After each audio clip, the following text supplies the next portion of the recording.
पहले से ही क्लियर था कि बोल्ड टास्क होंगे। जब मेरे सामने बात आई थी कि बोल्ड किस टाइप के बोल्ड होंगे, तो उसमें किसिंग वगैरह होगा एंड देन हगिंग होगा, किसिंग होगा, कुछ भी हो सकता है, माउथ टू माउथ भी चीजें देने वाली हो सकती हैं। जो भी चीजें होती थी टास्क, कोई बच्चा वहाँ पे नहीं था। अगर वो वहाँ पे ये चीजें चल रही हैं तो फन वे में चल रही है ना, वहाँ पे सीरियसनेस पे तो नहीं चल रही है। जिसने एलिगेशन लगाया वो मेरी दोस्त रही है। अगर वो मेरा फ़ोन उठाती जब मैं उसे फ़ोन कर रही थी कि जब ये सुनने में आया, उसने ना फ़ोन उठाया ना कांटेक्ट किया। अगर आप दोस्त मानते हो किसी तो आप बताते हो ना आपके साथ ऐसा हुआ है। उसका खुद का ही स्टेटमेंट है कि मुझे अच्छा लगता था। वो आते थे, मैं हग करती थी, वो मुझे सुलाते थे और मुझे बहुत अच्छा लगने लगा था, अच्छा फील होने लगा था। मुझे लगता है इंडस्ट्री में ना सबसे ज़्यादा लड़कियाँ सामने से एक्सपेक्ट कर लेती हैं कि हम कुछ भी करेंगे पर हमें काम दें।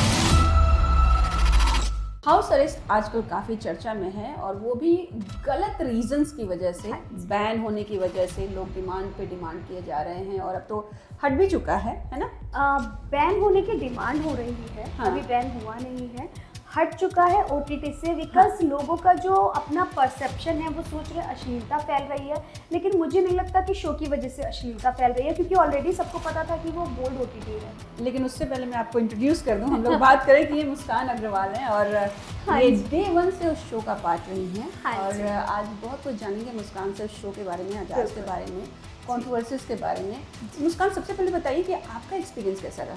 मेरा एक्सपीरियंस बहुत अच्छा था। हालांकि मैं बहुत एक जंगली लड़की थी उसके अंदर, क्योंकि मैं डे 1 पे ही ऐसा हो गया था मुझे नहीं रहना है, मुझे जाना है, मुझे बिल्कुल नहीं चाहिए इस घर के अंदर रहना, क्योंकि वहाँ पे वॉशरूम, मुझे थोड़ा सा हाइजीन का OCD कह सकते हो आप, साफ सफाई का थोड़ा सा इशू है। मैं अपने घर में सिर्फ अपना बेडरूम बहुत क्लीन रखती हूँ, बाकी मैं कपड़ों के घर में रहती हूँ, मैं खुद भी बोलती हूँ।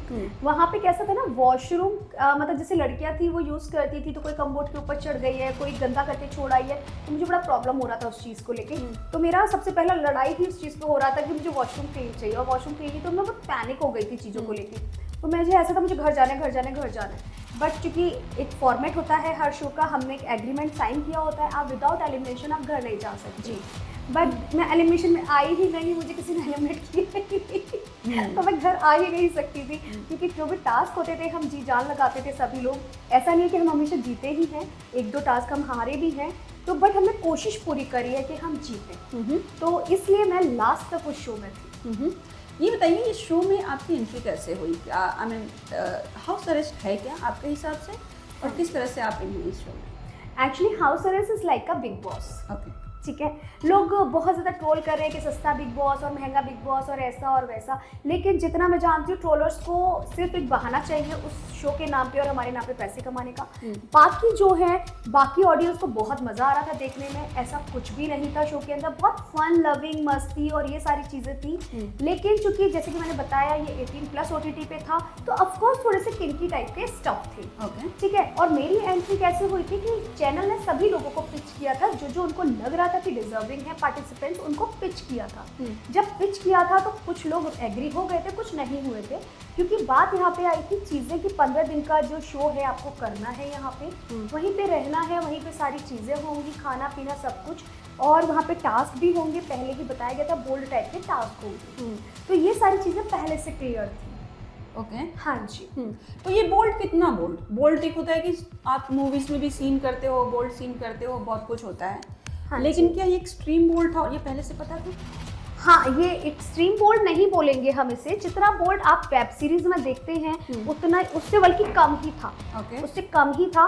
कहीं पे भी ऐसा नहीं है कि आपको वेब सीरीज टाइप का दिखाया गया है या कुछ भी, और पहले से बोला गया था कि बोल्ड टाइप का होगा। इसमें मेकर्स ने, शो मेकर्स हो, क्रिएटिव हो, डायरेक्टर हो या हमारे एंकर हो, किसी ने भी ये नहीं बोला कि आपको करना ही करना है। जब आप शो के अंदर थे आपके पास ऑप्शन थे, आप कर सकते हैं, नहीं कर सकते, हाँ या ना, आप अपने लिए स्टैंड ले सकते थे। तब तो सबको करना था मजे से कि टास्क जीतना है। उसके बाद आप अलग से कंट्रोवर्सी में आने के लिए चीजें उठा रहे हो, वो गलत है, क्योंकि ये पहले से ही क्लियर था कि बोल्ड टास्क होंगे।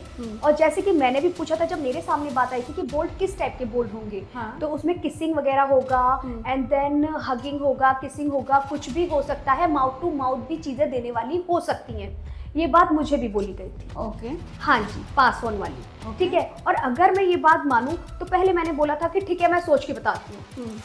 फिर मैंने कुछ चीज़ें थी, मुझे किसी ने बोला कि ये टास्क तो इस तरीके का बिग बॉस में भी हुआ था, माउथ टू माउथ पास करने वाला, क्योंकि हमारे टास्क में इस तरीके की कोई इतनी ज़्यादा वो चीज़ें नहीं हुई थी, सेम चीज़ें ही खेली गई हैं जो अदर चीज़ों में होती हैं।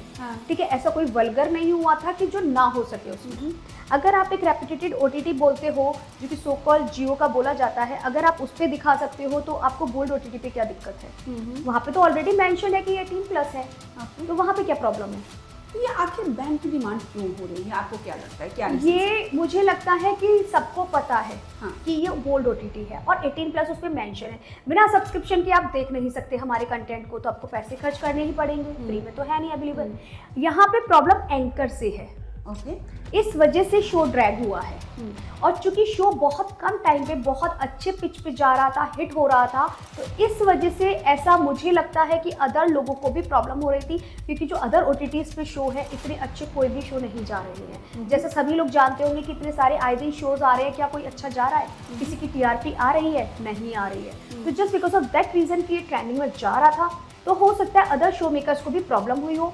और चूंकि एजाज सर ने काफ़ी एक लंबे टाइम के बाद एक अपना ब्रेक जो है वो तोड़ा था, एक उन्होंने अपना डेब्यू किया, अब स्टार्ट किया यहाँ से फिर से, और फर्स्ट टाइम वो एंकरिंग कर रहे थे, तो मुझे लगता है कहीं ना कहीं उनके जो दुश्मन बने हुए हैं पहले से ही, एनिमीज वगैरह, वो उनको लेके ट्रॉल कर रहे हैं, जिसकी वजह से शो को भी ड्रैग किया गया है। बट जो पिक्चर्स आ रही हैं जो हमने सोशल मीडिया पे देखी है, हाँ जी, वो काफ़ी बोल्ड है।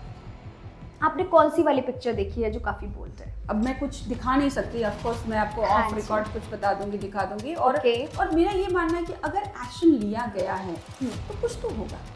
देखिए, मैं बताती हूँ कि जो भी चीज़ें होती थी टास्क, ठीक है, सब लोग इनफ एडल्ट थे, मैच्योर थे, कोई बच्चा वहाँ पे नहीं था। अगर आपको कोई टास्क दिया जा रहा है और आप उसमें अपना एक्स्ट्रा कुछ डाल रहे हैं, उस OTT पे तो ऑलरेडी, और नॉट ओनली उस पे, सभी बोल्ड OTTs पे तो ये आवाज़ें ऑलरेडी रिकॉर्ड करके सीरीज में डाली जाती है ना अलग से। अगर वो वहाँ पे ये चीज़ें चल रही हैं तो वो फन वे में चल रही है ना, वहाँ पे सीरियसनेस पे तो नहीं चल रही है। और सबको पता है चूंकि कि ये 18+ OTT पे आया है, तो फिर उनको पहले सोचना चाहिए ना, देखने से पहले। तो उन्होंने वो तो देखा बड़े मज़े से, फिर मज़े से देखने के बाद उसको ट्रोल कर रहे हैं। और रहा सवाल पिक्चर्स का, क्या होता है ना, आपने उसके पहले का नहीं देखा, बाद का नहीं देखा, जो एक्टिविटी चल रही है, एक पर्टिकुलर आपने पोजीशन का आपने फोटो खींच लिया और उसको आपने वायरल कर दिया, विच इज रॉन्ग। आप जब कोई भी चीज़ देखते हैं या कहीं पे भी चलता है तो आप उसमें चीज़ें पोजीशन नहीं देखते हैं, लेकिन पर्टिकुलर एक पोज अगर आपको लग रहा है कहीं पे आड़ा टेढ़ा जो वो मोशन में जा रहा है, जबकि वो मोशन में नहीं देखते, वो अलग से कट करके तब वो देखते हैं, तो जिसकी वजह से चीज़ें गलत हो जाती है और गलत दिशा की तरफ मूव कर जाती है और वो ड्रैग हो जाती है। एजाज को आपने बोला कि बहुत सालों बाद आए हैं तो उनके बहुत सारे दुश्मन हैं। हाँ, कौन हो सकता है उनका दुश्मन? इंडस्ट्री से है, किस तरह के, आपको क्या लगता है? मुझे लगता है जैसे कि मैंने सुना था वो इलेक्शन में भी खड़े हुए थे, तो देखो, और इंडस्ट्री से भी हो सकते हैं, पॉलिटिकल भी हो सकता है उनका करियर, और वैसे भी हो सकता है क्योंकि वो पॉलिटिक्स से रिलेटेड अपने फीड पे डालते हैं। अभी जबकि सब लोग जानते हैं उनकी वाइफ को भी फंसाया गया था किसी केस में, ऐसा सुनने में आया था, जो कि उनकी वाइफ मंडे को वापस आई थी, घर वापस आई थी, और ट्यूसडे को इस केस को तूल दिया गया था। तो मीन्स मुझे ऐसा लगता है कि कोई ना कोई उनसे ही जुड़ा हुआ है जो ये चाहता है कि वो विवादों में फंसे रहे। बिकॉज अगर ये प्रॉब्लम थी शो से, तो शो के 20 एपिसोड आने का वेट क्यों किया? पहले ही एपिसोड पे मुद्दा हो जाना चाहिए था। सबसे पहली बात है, आप पहले ही टास्क पे मुद्दा उठा देते। आप 20 एपिसोड का वेट कर रहे हो, 20 एपिसोड पे आने के बाद, और वो भी तब जब मंडे को उनकी वाइफ घर आई है, आपने ट्यूसडे को इस मुद्दे को तूल दिया है। तो ये चीज़ है कि मुझे लगता है वो उनसे ही कनेक्टेड चीज़ें थी जो उनको बदनाम करने की वजह से शो को भी ड्रैग किया। चूंकि एंकर वो थे तो फेस होने की वजह से चीज़ों को ड्रैग किया जा रहा है। लेकिन अभी एजाज कहीं दिखाई नहीं दे रहे हैं। जो खबरें हैं, उन्होंने फ़ोन बंद कर लिया, कहाँ पर हैं, किधर हैं, कुछ अता पता नहीं है उनका। वो हमें भी नहीं पता। आपको भी नहीं पता? टच में नहीं है? बिल्कुल भी वो किसी के भी टच में नहीं है। और इवन वो अभी तो छोड़िए, वो शो से आने के बाद भी किसी के टच में नहीं थे, जो सच्चाई है। मतलब हम लोग शो करके आए, शो हो गया, सब कुछ हो गया, हम लोग सब अपने अपने घर आ गए। देन उसके बाद उन्होंने सिर्फ एक इफ्तारी पार्टी रखी थी जिसपे उन्होंने सबको इनवाइट किया था। देन हम सभी लोग वहाँ गए थे, उसके बाद से कोई कांटेक्ट में ही नहीं है उनके। फिर लॉन्च पार्टी पे वो आए थे, लॉन्च पार्टी के बाद फिर कोई उनके टच में नहीं है, क्योंकि बिकॉज हम लोगों का किसी का भी ऐसा थोड़ी है, कोई ना वो फ्री बैठे हैं ना हम फ्री बैठे हैं, कोई भी आपस में कि मिलेंगे। और सबसे बड़ी बात है, हम एक बार को फ्री भी हो जाएंगे, लेकिन वो ऑलरेडी पर्सनालिटी है, वो ऑलरेडी एक फेम में है, तो वो क्यों मिलेंगे किसी से भी। तो मुझे लगता है वो पहले भी किसी के टच में नहीं थे, और हालांकि अब तो सिचुएशन ऐसी हो गई है कि अब तो वो वैसे भी किसी से कांटेक्ट नहीं करेंगे। बहुत सारे एलिगेशंस लग रहे हैं हैरेसमेंट का, मतलब ऐसी जो रिपोर्ट्स बता रही हैं मीडिया रिपोर्ट्स कि उनके ऊपर बहुत सारे एलिगेशंस हैं। आपको क्या लगता है, आपने इतना क्लोजली काम किया है उनके साथ अभी और एकदम हाल में काम किया है, हाँ जी। आपको क्या कहना है इन रिपोर्ट्स के बारे में? मुस्कान, सब फेक है। फेक है? हाँ जी। आप इतनी श्योर क्यों हैं? क्योंकि जिसने एलिगेशन लगाया वो मेरी दोस्त रही है। Oh okay. और मैं रही है क्या, अभी भी होती, अगर वो मेरा फ़ोन उठाती, जब मैं उसे फ़ोन कर रही थी कि जब ये सुनने में आया, तो उसने ना फ़ोन उठाया, ना कांटेक्ट किया, ना कोई चीज़ की। अगर आप दोस्त मानते हो किसी को तो आप बताते हो ना आपके साथ ऐसा हुआ है। क्या आपको लगता है कि किसी को करना इतना आसान है आज की डेट में? सिर्फ आज की डेट में। क्या सोशल मीडिया इतना स्ट्रॉन्ग है आज की डेट में, आप कहीं पर भी आवाज़ उठा सकते हो? क्या आपके नेबर्स ने नहीं सुना? क्या आपके वॉचमैन ने नहीं सुना? और वो जिस बिल्डिंग में रहती है, बहुत अच्छी खासी बिल्डिंग है, तो क्या आपने अलाउ कैसे किया? उसके घर में दरवाजे में हर किसी के में एक होल होता है, ठीक है, उस होल से आप देख सकते हो। तो क्या आपने ये नहीं देखा आपके घर कौन आ रहा है? आपने कैसे अलाउ कर दिया? उसका खुद का ही स्टेटमेंट है कि मुझे अच्छा लगता था कि जब वो आते थे मैं हग करती थी, वो मुझे सुलाते थे, मेरे घर आते थे और मुझे बहुत अच्छा लगने लगा था, अच्छा फील होने लगा था। जब अच्छा फील होने लगा था तो ये सब करते थे अपनी मर्जी से, तो फिर कैसे हुआ? उसका दूसरा ही स्टेटमेंट दूसरे पल है कि उन्होंने मुझसे शादी का वादा किया, फिर मेरे साथ ये सब किया। तो एक बात बताइए, जो ऑलरेडी 2 बच्चों का बाप है, तो क्या आप उसकी बात पे फिर भरोसा करेंगी? आप कैसे शादी की बात को मान सकती हैं? यहाँ पे वो डम नज़र आ रही हैं मुझे, ठीक है। तीसरा पॉइंट आता है उनका कि वो बोलती हैं कि काम के बहाने से उन्होंने बोला काम दिलवाएंगे, ये कराएंगे, वो कराएंगे। जब ऑलरेडी आप एक शो करके आई हैं और आपके पास आप बोलती हैं कि बहुत सारे प्रोजेक्ट्स आते रहते हैं, तो फिर काम के लिए की क्या जरूरत पड़ी? इसका मतलब तो काम के लिए आप किसी के साथ, ये तो आपकी पर्सनैलिटी बिल्कुल ही लो हो गई। कोई भी उस स्टेटमेंट को, उनकी उस चीज़ को देखेगा जो उन्होंने सोशल मीडिया पे डाला हुआ है, तो आप उन्हीं के स्टेटमेंट में अगर आप देखेंगी ना, तो आपको शुरू से लेकर एंड तक पूरा सुनेंगी तो आपको पता चल जाएगा ये केस फेक है। किसी ने अगर बारीकी से सुना होगा तो। मुझे तो ये समझ नहीं आ रहा उसकी मदद कौन कर रहा है। आपको लगता है कोई कर रहा है ऐसा? कोई ऑफ कोर्स, क्योंकि करणी सेना का नाम आया था तो करणी सेना तो पीछे हट गई, लेकिन कोई और भी इंसान है जो उसकी मदद कर रहा है, वरना वो अकेले कभी एलिगेशन के साथ पुलिस स्टेशन नहीं जाएंगे एफआईआर करने, क्योंकि आज तक उन्होंने बहुत लोगों पे एलिगेशंस लगाए हैं। पहले भी? हाँ जी, पहले भी बहुत सारे एक्टर्स पे लगे हैं, काफ़ी नोन एक्टर्स पे लगे हैं। हालांकि मैं आई डोंट नो कि आप दिखा पाएंगी या नहीं उन लोगों के नाम। इवन ये तो सब लोग जानते हैं सारे, अगर पुराने पॉडकास्ट अगर आप उनको उठाएंगी तो जीप पे तो वो बहुत बड़ा केस लगा चुकी हैं, और ये केस नहीं लगाया उन्होंने, हालांकि एलिगेशन लगाया, अपने हर पॉडकास्ट में बोलकर आई हैं वो। अच्छा। कि उन्होंने उनके साथ गाल पे किस किया, उनको टच करने की कोशिश करी। तो आप उनके घर गई क्यों? आप उनके घर गई क्यों? आधी रात को आप जा क्यों रहे हो अगर आपको ऐसा लग रहा है तो? दूसरी बात कहती हैं उनका पर्सनल मैनेजर इनका दोस्त हुआ करता था, ये सारी चीज़ें थी, तो इनका बॉयफ्रेंड था। तो आपने ऐसे बॉयफ्रेंड को क्यों बनाया जो आपको कहीं पे भी ले जा रहे किसी के साथ? आप में अपना कॉन्शियस नहीं है, आप कैसे जा सकती हैं? तो आपने मेंशन किया तो आपकी दोस्त हैं। दोस्त थी कहूँगी, अभी तो मैं है नहीं कहूँगी, क्योंकि अभी तो वो ऐसी हरकतें कर दी हैं उन्होंने जो कि बहती गंगा में हाथ धो रही हैं कंट्रोवर्सी के लिए या चीज़ों के लिए। उनको लगता है अगर ऐसे बिग बॉस मिलता है, तो मुझे नहीं लगता बॉस कि ऐसे बिग बॉस मिलता है, मुझे नहीं लगता कि ऐसी कोई बड़ी फिल्म मिलेगी। अगर उनको लगता है कंगना रनावत मैम अगर कंट्रोवर्सी की वजह से उनको काम मिल रहा है या वो छा रही है, अगर वो किसी को आइडल मानती हैं, तो मुझे नहीं लगता कि वो खुद को कंपेयर ना करें उनसे, ऐसा मुझे लगता है। ये तैयारियां बिग बॉस की हो रही हैं, आपको ऐसा लगता है? हाँ जी बिल्कुल, ये तो खुद के उनके स्टेटमेंट है, क्योंकि उन्होंने खुद ही एक बार बातों में बोला था कि baby things are going very good, क्योंकि उन्होंने वो लगाया था एलिगेशन कि जब मैं उनके घर गई थी तो थे। आधी रात को कौन से किसी के घर जाता है? कौन सी दोस्ती निभाई जाती है आधी रात को? आप बिना काम के किसी के घर जा रहे हो, म्यूचुअल अंडरस्टैंडिंग से सेक्स करके आ रहे हो, फिर देन उसके बाद आप बोल रहे हो कि उसने मेरे साथ गलत किया, तो गलत कैसे हो गया? आप किसी नशे में रहते हो? और हाँ, वाकई वो नशा करती है, वो माल फूकती है। हाँ जी, और वो और भी नशे करती हैं, जो कि उन्होंने खुद एक एक्टर के साथ में जब उन्होंने किया था अपनी मर्जी से, तो फिर उन्होंने बोला कि मेरे उसने जला दिया था सिगरेट से, उसके निशान है, ये है वो है, उन्होंने दिखाए भी थे। लेकिन क्या आपको, मैंने पूछा कि क्या आपको तब नहीं पता चला, आपने आवाज़ क्यों नहीं उठाई, आपने कंप्लेन क्यों नहीं करी? तो तब जब वो इतनी बात पे वो कंप्लेन है और एफआईआर करने नहीं गई, तो ये तो मुद्दा ही नहीं है एफआईआर करने का। इसमें एजाज गायब क्यों? जब ये सारी चीज़ें आपको लगता है, आपने क्लोजली, वो आपकी दोस्त रह चुकी हैं एजाज के साथ, आपने अभी अभी काम किया है, तो गायब होने की क्या वजह है जब कुछ है ही नहीं? तो no idea, seriously no idea. मैं खुद भी ये बात सोच रही हूँ, वो अपने लिए आवाज़ क्यों नहीं उठा रहे हैं? उनको आवाज़ उठानी चाहिए, क्योंकि मेरे ख्याल से शायद वो गायब इसलिए है क्योंकि ना उन्होंने जो एक लॉ यूज़ किया है ना, विच इज़ वेरी लाइक, मैंने सिर्फ सुना है, मैंने अभी तक पढ़ा भी नहीं है उस लॉ के बारे में, लेकिन मैंने सुना है कि कोई लॉ आया था जिसमें ये बोला गया था कि अगर लड़का मुस्लिम है और लड़की हिंदू है और वो शादी का वादा करके आपके साथ कुछ करता है, फिजिकली संबंध बनाता है और आपको छोड़ देता है उसके बाद, तो उसको जेल जाना ही पड़ेगा, उसके खिलाफ केस बनेगा ही बनेगा और उसको पैसे भी भरने पड़ेंगे। तो ऐसा कुछ लॉ आया था 2 साल पहले, और जो कि शायद 2 साल ही हुए हैं, आई थिंक, या 1.5-2 साल, और उसी लॉ को उन्होंने प्रयोग किया है, उन्होंने वीडियो में भी बोला है। और चूँकि इनको ये लॉ पता था या नहीं पता था ये मुझे नहीं पता, लेकिन जो इनकी मदद कर रहा है उसको ये बात बहुत अच्छे से पता है। तो इसलिए मुझे लगता है या तो उस इंसान की सर से कोई पर्सनली दुश्मनी है, इसलिए वो इनकी मदद कर रहा है, क्योंकि इस केस में दम नहीं है। बट वो अगर वापस लेती है केस तो उन्हें ये भी पता है कि उन पर उल्टा फायर हो जाएगा ये केस, तो वो वापस भी नहीं ले रही है। लेकिन अगर उनके साथ रेप हुआ होता, तो मैं एक सिंपल बात कहना चाहती हूँ, जिन लड़कियों के साथ सच में मोलेस्टेशन और हुआ होता है ना, इसीलिए लोग उनकी सुनवाई नहीं करते हैं, क्योंकि ऐसे लोग आके सामने से कुछ भी बोल देते हैं ना, तो लोग फिर फॉर ग्रांटेड लेते हैं। कभी उनको देखा है कितनी तकलीफ होती है उनके परिवार को या उनको?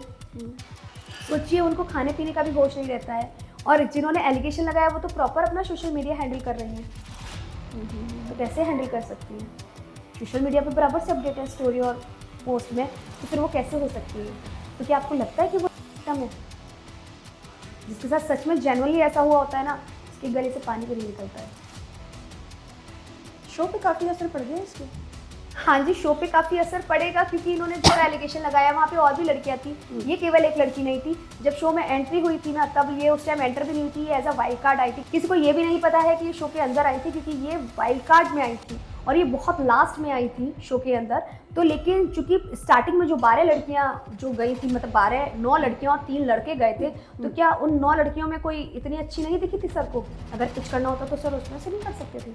इसके इन सब वजह की वजह से जो भी हुआ, आरोप प्रत्यारोप या एजाज के ना होने की वजह से शो पे बहुत बड़ा असर पड़ गया है। हाँ जी। तो कैसे, मतलब इतना अच्छा शो आपका है ना, और एकदम स्टार्ट से अब तक आप इस शो में बनी हुई हैं, लेकिन शो बीच में बंद हो गया, अब आएगा भाई कि नहीं पता नहीं। आएगा, शो आएगा, क्योंकि I am praying to God, और मुझे नहीं लगता कि भगवान इतने क्रूशियल होते अच्छे लोगों के साथ। शो को आना चाहिए, बिकॉज शो बहुत अच्छा बना है, और ऐसा नहीं है कि केवल यही चीज़ें, बहुत लोगों को, अदर OTT वालों को भी जेलस हो रहा होगा कि इतने कम टाइम में इतना अच्छा शो बन कैसे गया, है ना। और जबकि कितने सारे शोज़ हैं, कितनी सारी चीज़ें हैं, वो चल ही नहीं रही हैं और ये ट्रेंडिंग में चला गया, क्योंकि इसमें फन लविंग एडवेंचर मस्ती थी यार। ऐसा कुछ भी नहीं था जो ना दिखा सके, जो ना कर सके। उससे ज़्यादा कंटेंट तो रील पे पड़ा होता है, उससे ज़्यादा तो ऑलरेडी यूट्यूब पे पड़ा होता था।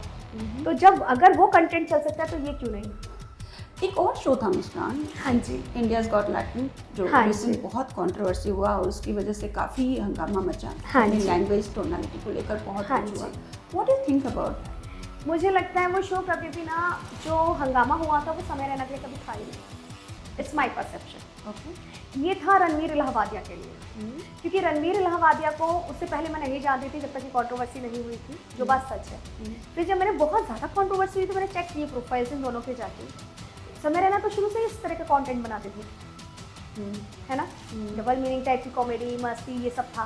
दैट गर्ल जो ट्रॉल हुई थी वो भी इस तरह के कंटेंट डालती रहती थी, मस्ती मजाक सब दोस्तों के साथ। तो इन्होंने दोस्तों ने बनाया था।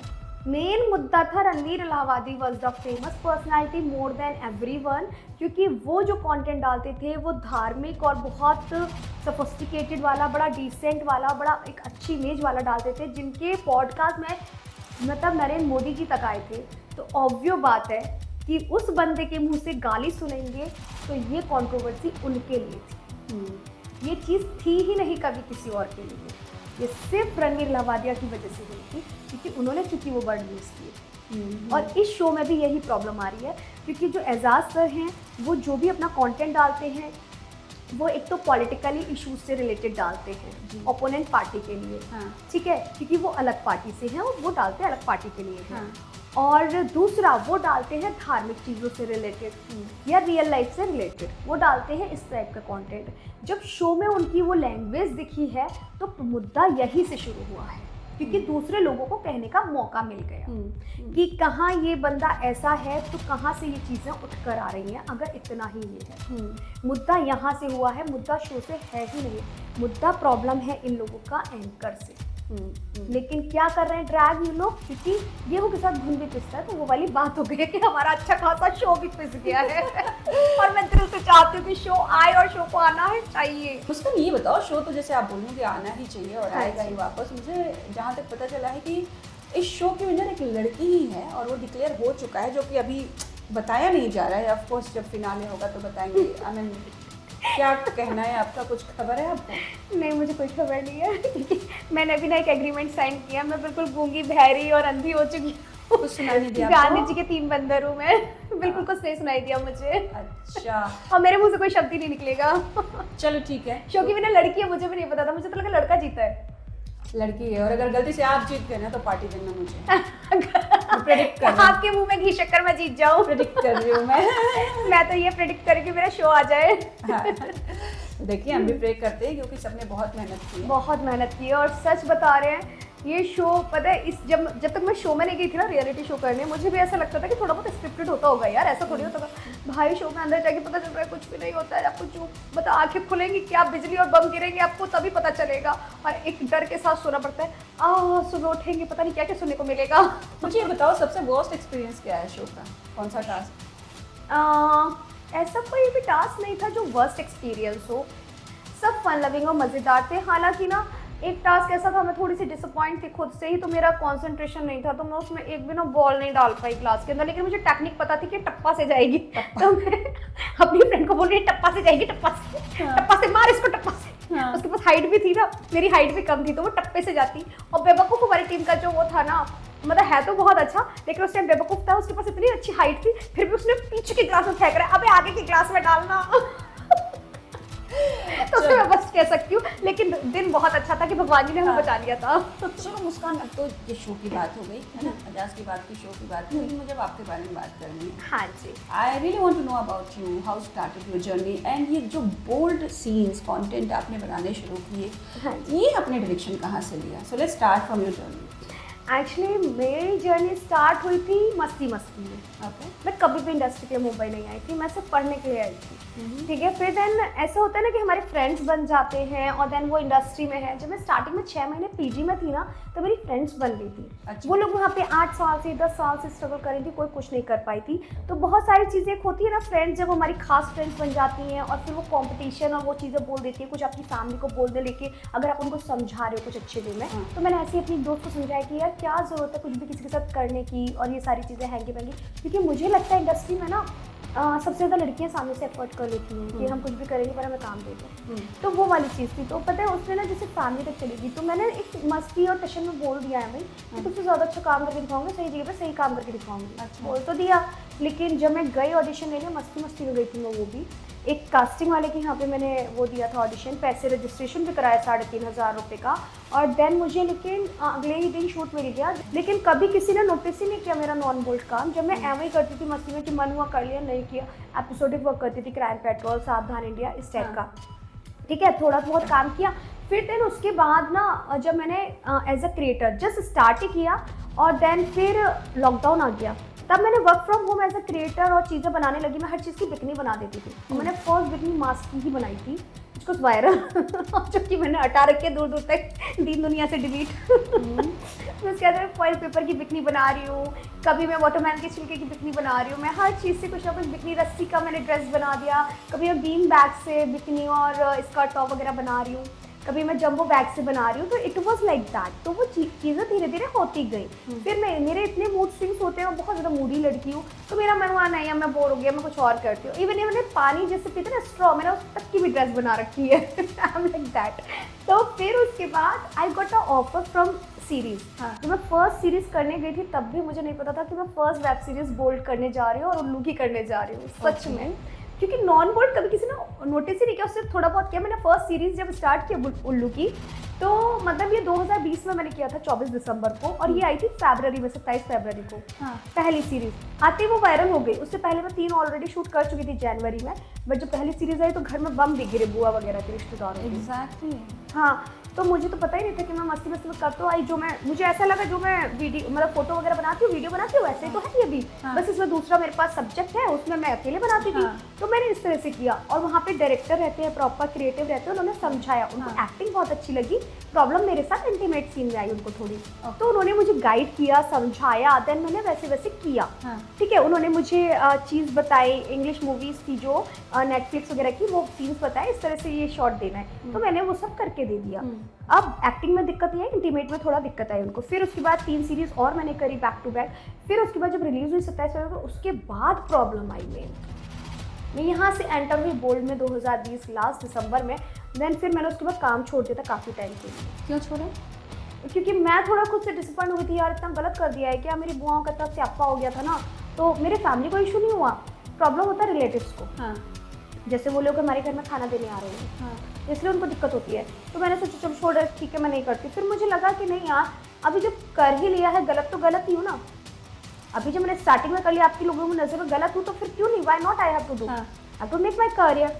मुझे जो सही लगता है मुझे करना चाहिए, और मुझे इसमें कोई गलत नहीं लगा। और इंस्पिरेशन जब मैंने फोटोशूट भी स्टार्ट किया था, तो मैं दिशा पटनी को, मतलब उनको, मैम को फॉलो करती हूँ, मुझे बहुत अच्छा लगता है उनका फोटोशूट। वो कैल्विन क्लेन की ना वो है ब्रांड एम्बेसडर। हाँ। ठीक है, जब वो शूट करती है वो सही है, इतनी बड़ी मतलब स्टार होके और सब चीज़। उनका एक पोज है, उन्होंने उसकी पैंटी पहनी है, टैडी लेके ऐसे करके उनका बैक का। हाँ। वो मुझे बहुत इन्फ्लुएंस हुआ था। Even I love Nia Sharma. तो जब वो होल्ड कर सकते तो why not we.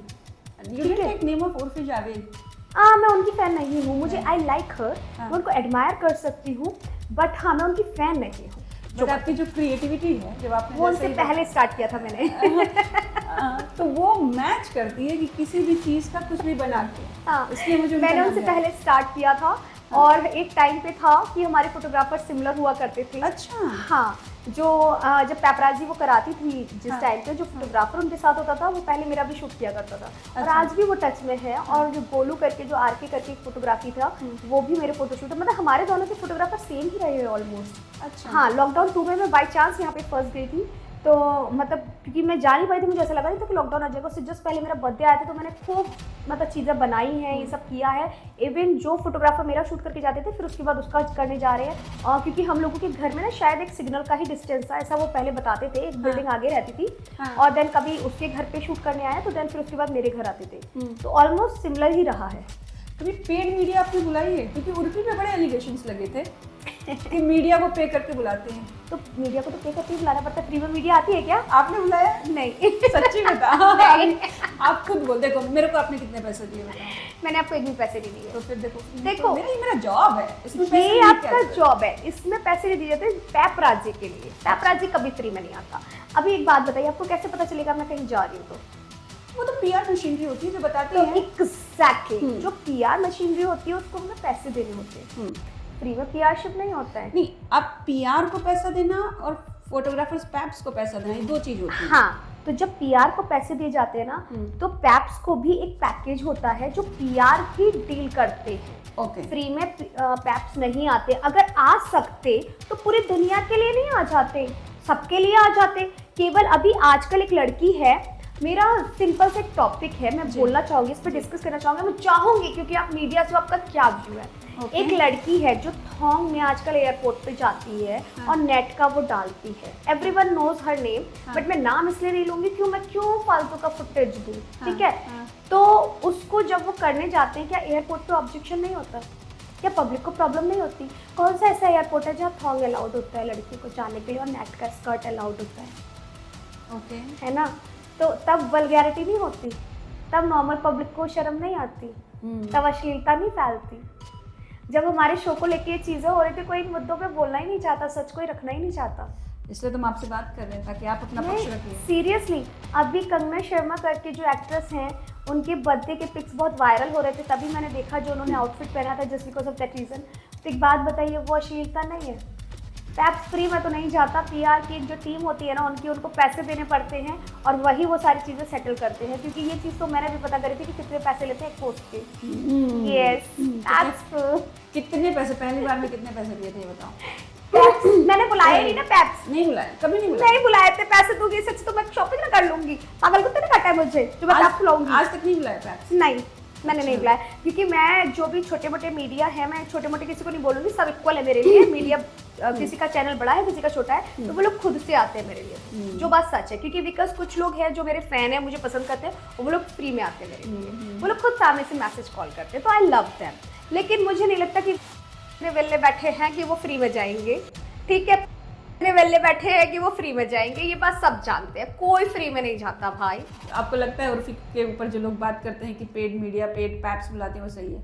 Of course सही है, क्यों, कहाँ से? एक बात बताइए कि अब भले ही वो इस मुकाम पे पहुंच गई है कि अब ना देने पड़ते हैं उनको पैसे, स्टार्टिंग में देने पड़ते हैं, क्योंकि उनका खुद का एक शो आया था जिसमें फॉलो कर लो यार करके, हाँ, वो हाँ, मैंने देखा था, हाँ, ठीक है, झूठ क्यों बोलो, अमेज़न प्राइम पे आया था, मैंने देखा था। तो एक बात बताइए, जब फॉलो कर लो यार में दिखाया गया खुद उनकी पीआर जो टीम थी, उन्होंने एक अच्छा खासा बजट खर्च किया है और फिर उसके बाद उनकी टीम उस टाइम पे मीडिया को बुलाती थी, तो बताइए वो फ्री में तो नहीं आएगी ना, कोई भी नहीं आएगा। जब एक सिंपल सा लॉजिक है, घोड़ा घास से दोस्ती करेगा तो खाएगा क्या, ठीक है ना, चने के लिए भी पैसे चाहिए ना, वो कहीं से तो कमाएगा। करेक्ट। तो सिंपल बात है, कैसे फ्री में आ जाएगा मीडिया? अभी शाहरुख खान सर जाएंगे, उनके लिए मैं मान सकती हूँ कि फ्री में आ जाएगा, लेकिन उनकी भी पीआर जो टीम है वो अरेंज करती होगी ना, भले ही कुछ कम में आए लेकिन कुछ में तो आता ही होगा ना। सिंपल सी बात है। अभी जो लड़की थॉन्ग में वो करा रही है, हम कितना भी बोल्ड बिकनी पहन के निकल जाए, क्या पीआरशिप को या मैनेजर को पता चलेगा या किसी को भी बिना हमारे बताए कि हम कहाँ जा रहे हैं? ये सारी चीज़ें प्लान की जाती है, तभी पैप आता है, बिना उसके पैप नहीं आता है। अगर मुझे जो लोग कवर करने आते हैं, जब मैं उनको नहीं बताऊंगी कि मैं इस मॉल में जा रही हूँ, तो वो कैसे पहुँच जाएंगे? भले ही वो मुझे कवर करने आते हैं, लेकिन उनको पता होता है कि मैं वहाँ जाने वाली हूँ उस टाइम पे, तभी तो वो आते हैं। सिंपल लॉजिक है, पैप बिना पैसों के नहीं आता, ये बात हकीकत है, क्योंकि उनको पीआरशिप जहाँ से भी लेते हैं वो बहुत अच्छे भाई महंगी होती हैं, मैंने खुद जाके पता करी है। तो भाई इतने में मैं पैप बुलाऊंगी, इससे अच्छा है मैं अपना अच्छा सा कंटेंट बनाऊंगी, सुंदर से कपड़े लाऊंगी और क्यूट सैसी और हॉट दिख के खुद ही अपनी पब्लिसिटी कर लूँगी मैं, ऐसा मुझे लगता है। चलो ये बढ़िया है। मुझे बताओ, जब आपने बोल्ड सीन्स शुरू किए तो हाँ ये यू नो आप जैसे सीन्स करते हो, डिमांड वैसे ही आ जाती है। इंडस्ट्री से कितने कॉल्स आते थे ऐसे स्पेशली बोल्ड और लाइक सीन्स करने के लिए? या मैं ऐसा नहीं मान सकती कि आप जैसे सीन करते हो वैसी डिमांड आती है। मैंने काफ़ी अच्छे एक्टर्स को भी बोल्ड में देखा है काम करते हुए, तो उनको क्या ज़रूरत पड़ी, वो तो ऑलरेडी अच्छे काम कर रहे थे तो बोल्ड में आए, तो मैं इस बात से डिनाई करती हूँ, ऐसा नहीं है। आपको आए क्या, मतलब क्योंकि आप अपने पोस्ट वगैरह भी करते हो ना, तो लोगों को हाँ, लगता है कि कंफर्टेबल है ये सब करने के लिए ऐसे सीन। मुझे कॉल्स आते हैं, लेकिन डिपेंड करता है आपको किस ओटीटी के साथ काम करना है, किस स्क्रिप्ट पे आप ट्रस्ट करते हैं। हाँ। तो मैं हर किसी के साथ जल्दी से काम नहीं करती, क्योंकि जब तक मुझे ये पता होता है मेरे किसी दोस्त ने काम किया हुआ है, तो मैं तुरंत पहले उनको फ़ोन लगाती हूँ, मैं उनको बाद में जवाब देती हूँ, मैं कहती हूँ मैं सोच के बताती हूँ, पहले मैं उनको फ़ोन लगाती हूँ कि ये कैसा है कैसा नहीं है। जब वहाँ से मुझे ग्रीन सिग्नल मिल जाता है, तब मैं वहाँ पे कहती हूँ हाँ ठीक है मैं करूँगी, ओके, क्योंकि मैं रिस्क नहीं लेती। कास्टिंग काउच के बारे में आपका क्या ख्याल है? देखिए, कास्टिंग काउच मुझे लगता है उन्हीं लोगों के साथ होता होगा जो बेवकूफ़ होते होंगे। कभी आपको कोई ऑफर? देखिए, ऑफर सबको आते हैं, ऐसा नहीं है कि मुझे अकेले को। हाँ। ऑफर सबको आते हैं, आपके अपने ऊपर है कि आप एंटरटेन करते हैं कि नहीं। अभी रिसेंटली किसी ने नंबर लिया कहीं से भी, और पता है डायलॉग भी बड़ा मारते हैं, मैम हम इंडस्ट्री में हैं, बहुत आसान है कास्टिंग मतलब नंबर पता करना।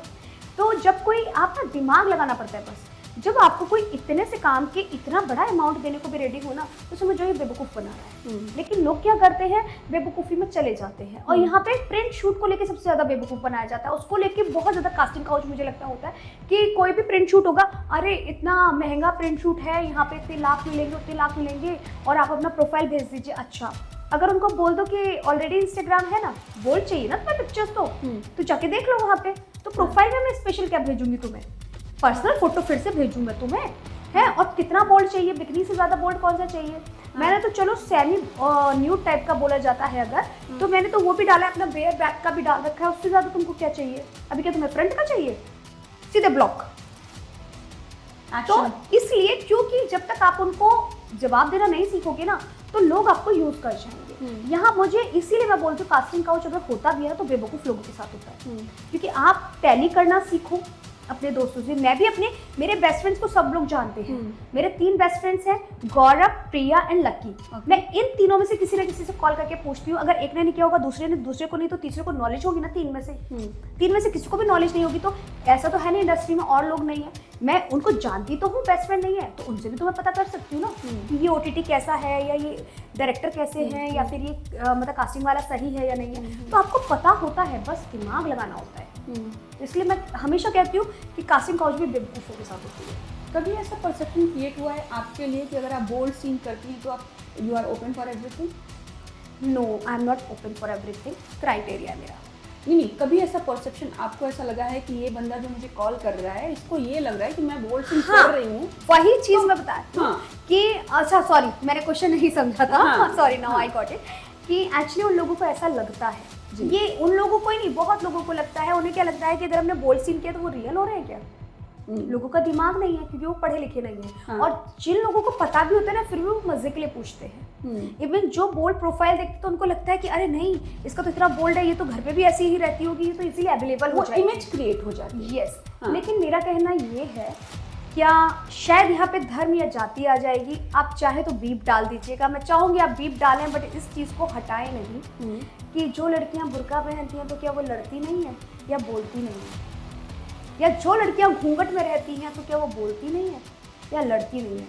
कौन पूरे टाइम रहता है अपने घर पे? जो लड़कियाँ सनी लियोनी मैम के बारे में कहा जाता है वो से आई हैं मतलब इंडस्ट्री में, तो क्या वो पूरे टाइम वही चीज़ करती रहती थी अपनी लाइफ में और घर में?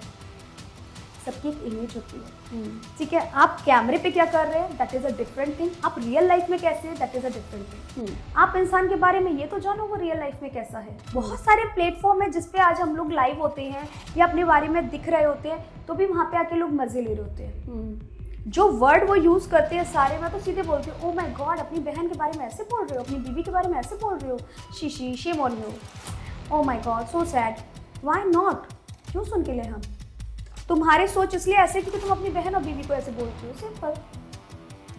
क्राइटेरिया आपने मेंशन किया था, क्या क्राइटेरिया हैं आपके बोल्ड सीन्स के लिए? मेरे हाँ मुझे यही लगा था कि शायद बोल्ड सीन जब हम करते हैं तो उसके बारे में आपने मुझे पूछा है, लेकिन अब मैं जानना चाहूंगी क्या। तो मेरा क्राइटेरिया पहले ही रहता है, देखो ज़्यादा भीड़ नहीं होती है उस सीन में रखी जाती है, डायरेक्टर रहते हैं, क्रिएटिव रहते हैं, DOPs रहते हैं, और देन जो को एक्टर होता है वो होता है, और हम होते हैं। हमें सारे इंस्ट्रक्शन मिलते जाते हैं तब हम सीन करते हैं, और सिर्फ एक्सप्रेशन का खेल होता है, ना कि कोई भी रियलिटी होती है। और सबसे बड़ी बात है कि जब हम्पिंग शॉट होता है, जब इंटीमेट सीन होता है, बीच में तकिया और कपड़ा रहता है, हम बैठते ही नहीं है, और पहले ही मेंशन रहता है कि डबल ट्रिपल पैंटी रहती है, इवन लड़के की भी डबल वो रहते हैं। तो सोचिए उसमें भी अंदर कपड़ा रखवाया जाता है, फिर भी हम तकिया और कपड़े और ऊपर से रखते हैं। सीन कभी डायरेक्ट होता ही नहीं है, क्योंकि जब आप लोग सीन देखते हैं और लोग सीन देखते हैं वो पूरा एडिटेड देखते हैं, ठीक है। वो पर्टिकुलर उसमें कटा हुआ होता है अलग अलग एंगल से, तो पूरा सीन तो देखा ही नहीं सकते ना, क्योंकि चीज़ें छुपानी पड़ती हैं सारी। तो just because of that reason लोगों को लगता है कि रियल में हो रहा है, लेकिन लोग दिमाग ही नहीं लगाते कि एक्सप्रेशन का खेल अगर रियल में ही होता तो क्या देख लेते वो लोग जाके, तो क्या डिफरेंस है? ये चीज़ है। बिग बॉस में जाना चाहेंगे आप? बिल्कुल जाना चाहूंगी अगर वो मुझे बुलाए तो। आपको लगता है कि वो मुझे बुलाएंगे, कहेंगे भाई रहने दे तू बता? अब तुम्हारा मतलब आप पूरी मुझे लगता है कच्चा चिट्ठा खोल के रख देंगे। हाँ इसीलिए वो कहेंगे भाई तुम बता, तुझे तो कोई बात भी बताई तो पता चला पूरे मोहल्ले को पता चल जाएगी। मुस्कान, हमने आपके बारे में जानना, शो के बारे में जानना, अब मुझे जानना है आपका फैमिली का क्या रिएक्शन है, किस तरह से रिश्ते हैं, क्या है after your these scenes and your bold अवतार के बाद? मैंने कोई भी चीज़ छुपा के नहीं करी अपने घर से, मैंने हमेशा से बता के किया। जब मैंने चीज़ें क्रिएट करनी शुरू करी थी लॉकडाउन में, तभी मैंने वर्क फ्रॉम होम ही थी, ऑफकोर्स लॉकडाउन में सब लोग घर थे, तो मैं भी घर थी, मैंने घर से ही अपनी जर्नी स्टार्ट की थी, तो सबको बता के मैंने काम किया है। और चूंकि मैं घर की बहुत ज़्यादा पैम्पर्ड और लाडली रही हूँ, क्योंकि मैं इकलौती बहन हूँ और अकेली लड़की हूँ, तो मैं बहुत ज़्यादा सर चढ़ी भी रही हूँ। सर चढ़ी, ओके। तो मेरे नखरे मतलब हर चीज़ मुझे प्लेटर में सच के मिलता है, फिर भी मैंने अपनी मर्जी से ये फील्ड चूज़ किया। हालांकि रिलेटिव्स का इशू आया, पापा के साइड के रिलेटिव्स का। अच्छा। हालांकि मेरे मदर के साइड के रिलेटिव्स बहुत अच्छे हैं, बहुत मतलब ये चीज़ें हैं, कभी उन्होंने कुछ बोला नहीं, या मेरे हम लोगों के सामने कोई ऐसी बात आई नहीं। बस पता उनको भी होगा, ऐसा नहीं है कि नहीं पता होगा, लेकिन पापा की तरफ की मैं ऑब्जेक्शन हुआ, उन्होंने रिश्ते ख़त्म किए, और ठीक है वो उनकी सोच थी। लेकिन मेरा भाई आज भी मेरे लिए स्टैंड लेता है। भाई को पता है कि जो इसे करना है वो करेगी। तो मेरे भाई, भाभी, मम्मा सब सपोर्ट में रहते हैं, मतलब मेरी पूरी फैमिली। हालांकि सपोर्ट में इन द सेंस मुझे जो करना होता है मैं बता के करती हूँ। अगर मैं कोई सीरीज़ करने जाती हूँ तो मैं बता के जाती हूँ कि हमारी मैं वेब सीरीज़ की शूट के लिए जा रही हूँ। तो उसमें छुपाना क्या, मुझे नहीं लगता कि कन्विंस करने का तरीका होता है। मैंने बताया कि हाँ ठीक है मैं बोल्ड में हूँ। एक बात बताइए, सिंपल सी चीज़ है, जब आशिक बनाया मूवी तो बहुत पुरानी है ना, इमरान हाशमी सर की जो थी तो बहुत पुरानी थी।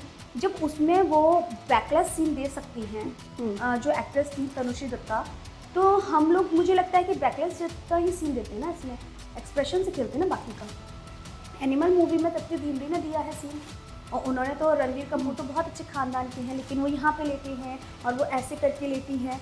जब वो सीन दे सकते हैं तो हम लोग क्यों नहीं? जब बड़े पर्दे पे फैमिली देखने जा सकती है तो ये तो हम तो बोल्ड में ही कर रहे हैं। हम नॉन बोल्ड में भी काम करते हैं पर नॉन बोल्ड का कोई नोटिस नहीं करता, तो हमारी क्या गलती है बताइए? काम कौन नहीं करना चाहता नॉन बोल्ड में, सब लोग करना चाहते हैं, पर कोई दे और जो मिलता है तो वो कोई नोटिस ही नहीं करता, तो गलती कहाँ है हमारी? सिर्फ बोल्ड वाले, आप कहीं पे भी देखो, एक जो मतलब कैसे कहूँ मैं कि एक जो सिंपल वो होती है कि अगर सिंपल वाली वो प्रोफाइल होगी या कोई भी चीज़ होगी तो क्या लोग उसे नोटिस करते हैं? लेकिन नोटिस किसे करते हैं? जहाँ बिकनी में दिखेगी वहीं पे। ठीक है, अभी सिंपल सी चीज़ है, कुछ तो एक एक्ट्रेस को लेके हुआ था, शायद वो बिग बॉस में भी आई थी, रेवलीना बनी बेबो या कुछ ऐसा कुछ हुआ था, जब वो मतलब इमेज थी वो बहुत घरेलू वाला सीरियल करती थी और फिर देन उन्होंने बिकनी में कहीं फोटो डाला था। तो लोगों को ट्रोल करने के लिए मुद्दा चाहिए होता है, बात करने के लिए टॉपिक चाहिए होता है। ये अक्सर देखा जाता है, कोई अगर बहू का रोल वाली बिकनी में फोटो डाल दिया हाँ, तो काफी ट्रोल होता है। तो एक बात सोचिए, जब वो लोग ट्रोल हो रहे हैं तो हम लोग तो कहीं पे भी स्टैंड नहीं करते भाई। वो लोग हमसे इतने सीनियर आर्टिस्ट हैं सारे लोग, जो उनको नहीं छोड़ती पब्लिक, तो हम तो कहीं पे भी नहीं आ रहे हैं अभी। हमारा तो इनिशियल बेसिक स्टेप है करियर का। और बताइए नॉन बोल्ड में वो लोग हमें नोटिस नहीं करते तो हमारी क्या गलती है? अभी क्या क्राइम सीरीज नहीं करी मैंने, किसी को पता नहीं होगा मैंने क्राइम सीरीज करी है, किसी ने नोटिस ही नहीं किया होगा मुझे। सबसे बड़ी बात ये है, अल्ट्रा की करी थी मैंने, 4 क्राइम सीरीज करी थी लगातार, किसी ने मुझे नोटिस नहीं किया, कोई नोटिस ही नहीं करता। जहाँ मेरे हाथ में केले वाला सीन दिखता है वो लोगों को नोटिस हो जाता है, जहाँ मेरे हाथ में झाड़ू पोछे वाला दिखता है वो नोटिस नहीं होता है कि मैंने हाँ क्राइम सीरीज भी करी है। बताओ। चलो मुस्कान, कोई नहीं। बहुत अच्छा लगा आपसे बात करके और आपके व्यूज़ जान के, आपके शोज पे और आपके पूरा करियर के बारे में। Thank you so much and all the very best यार। Thank you and so hope much. कि ट्रॉफी, क्योंकि इतना तो मुझे पता है कि लड़की विनर है, तो लड़का विनर है। आप यहाँ गलत हैं। लेट्स सी, आपको पता चल जाएगा अगर शो वापस आया तो, और ना आया तो आप मुझे बता देना। आप ऐसा मत कीजिए कि ना आए तो आएगा। देखिए मैनिफेस्टेशन में ना बहुत बड़ी पावर होती है। ट्रू। ठीक है, अगर 1000 लोग भी मैनिफेस्ट करें ना, नहीं आएगा या बैन होगा, लेकिन वहाँ पे अगर 10 लोग सच्चे दिल से ये भी मैनिफेस्ट करें ना कि आएगा तो आएगा। क्योंकि हमने मेहनत करी है और मैं जितना जानती हूँ बचपन से सुनते आई हूँ, भगवान इतने क्रूशियल नहीं है। Yes, thank you thank you so much.